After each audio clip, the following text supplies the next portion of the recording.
Hello everyone, so এটা হলো আমার ডান্সের অ্যানুয়াল প্রোগ্রামের আগের দিনের মিনি ভ্লগ। আর সেটা তোমরা পিছনে বিছানার অবস্থা দেখেই বুঝতে পারবে। আর সেদিন তো আমার সাথে একটা ব্লান্ডারও হয়ে গেছে। আসলে অনেক দিন ধরে আইব্রোজ করানো হয় না, সেই জন্য আমি আগের দিন রাতেই আইব্রোজ করিয়ে এসেছিলাম, কিন্তু বাড়িতে এসে আমি নোটিস করলাম যে আমার আইব্রোজ উঁচু নিচু হয়ে গেছে, মানে একটা বেশি তুলে দিয়েছে আর একটা কম। সেই জন্য মুডটা একটু খারাপ হয়ে গেছিল, কিন্তু কিছু করার ছিল না। কাজ ফেলে রাখা স্বভাবটা তো আমার জীবনে যাবে না, সেই জন্য প্রোগ্রামের আগের দিন আমি এখন এখানে সমস্ত অ্যারেঞ্জমেন্টস করতে বসেছি। আর এখানে আমার মা ব্লাউজ সেলাই করতে বসেছে, কারণ এটা আমি অনলাইনে অর্ডার করেছিলাম আর ওটা বড় এসেছিল।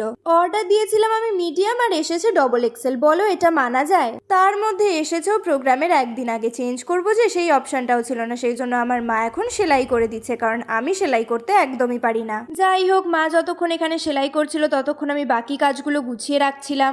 আমাদেরকে বলেছিল মাটির প্রদীপের মধ্যে টুনি বাল্ব সেট করতে, কিন্তু সেটা আমার আর করা হয়নি, সেই জন্য আমি এরকম ব্যাটারিওয়ালা ক্যান্ডেল অর্ডার করেছিলাম আর সেটাই এখন সেলোটেপ দিয়ে মাটির প্রদীপের মধ্যে ভালো করে আটকে দিচ্ছি। কি সুন্দর বুদ্ধি আমার, দেখেছো? প্রদীপের মধ্যে এক গাদা সেলোটেপ আটকে ক্যান্ডেলটাকে সিকিউর করার পর আমি আগের দিনের বানানো ডান্ডিয়াগুলোর মধ্যে ইয়েলো জরির লেস লাগাতে বসেছিলাম। অ্যাকচুয়ালি বেশিরভাগ কাজই সব করাই ছিল, শুধু লাস্ট মোমেন্ট ফিনিশিং টাচটাই দেওয়া বাকি ছিল, সেই জন্য এখন সেগুলোই করছিলাম দুজন মিলে। যেহেতু দুপুর থেকে সেদিন আমাদের নাচের রিহার্সাল ছিল, সেই জন্য রাত্রেবেলা ডিনার করার পর আমি এগুলো করতে বসেছিলাম। আর এখানে মাঝরাতে আমার মনে হেভি ফুর্তি জেগেছে, সেই জন্য আমি এখানে নাচ করছিলাম, কারণ কালকেই আমাদের অ্যানুয়াল প্রোগ্রাম। যে লেভেলের আনন্দ হচ্ছিল সেই সাথে সাথে একটু নার্ভাসও ছিলাম, কারণ এটা আমার ফার্স্ট বড় কোনো স্টেজ পারফরমেন্স। সমস্ত জিনিসপত্র, জুয়েলারিজ, ড্রেসেস ভালোভাবে দেখে দেখে গুছিয়ে নিচ্ছিলাম, কারণ আমাদের বাড়ি থেকে হলটা বেশ অনেকটা দূরে, তাই কোনো জিনিস মিস হয়ে গেলে বাড়ি থেকে আর নিয়ে যেতে পারতাম না। সমস্ত গোছগাছ করতে করতে অনেকটাই রাত হয়ে গেছিল। আর এখানে ফাইনালি আমার বাঁকটা বানানো কমপ্লিট হয়েছে, সেই জন্য আমি খুব খুশি হয়েছি,